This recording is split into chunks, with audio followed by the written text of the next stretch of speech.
Over the past few years, the United States and other Western countries have seen a trend of teachers quitting their jobs.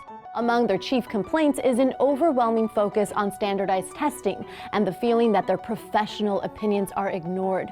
Perhaps as a result, the United States was 29th in the most recent rankings of countries by education.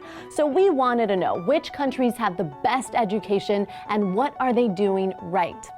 In 2015, the OECD released a report on universal basic skills, including one of the largest global education rankings. A substantial portion of the ranking is based on an international assessment of reading, mathematics, and science literacy, called PISA. Now, since the year 2000, Finland has topped most international education lists, especially based on PISA scores. But this year's ranking places Finland 6th worldwide. And while that's partially the result of declining Finnish test scores, it is much more so because a number of East Asian countries have come to dominate the list. In fact, all top 5 countries are located in and around East Asia: Singapore, Hong Kong, South Korea, Japan, and Taiwan.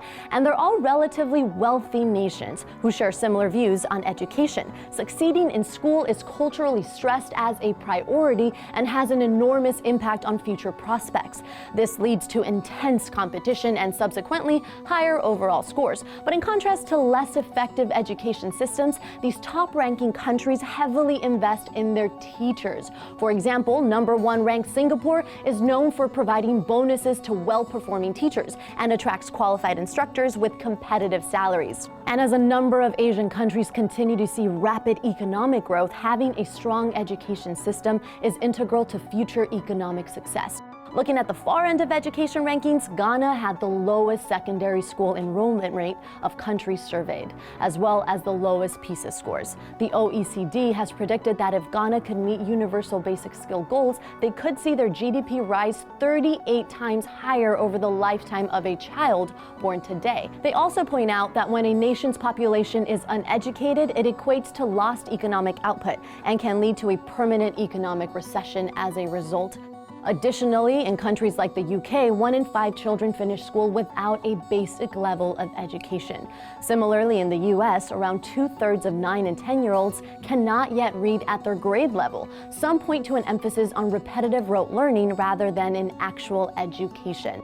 This is often the difference between hands-on instruction and standardized test-based goals. The latter has shown to fail both students and teachers. Education is one of the most important criteria for determining the present and future health of a nation. And while not every country has the resources or cultural emphasis for successful modes of teaching, it is clear that governments should be treating education as an extremely high priority. Sex education, on the other hand, is not always given priority by countries like the US.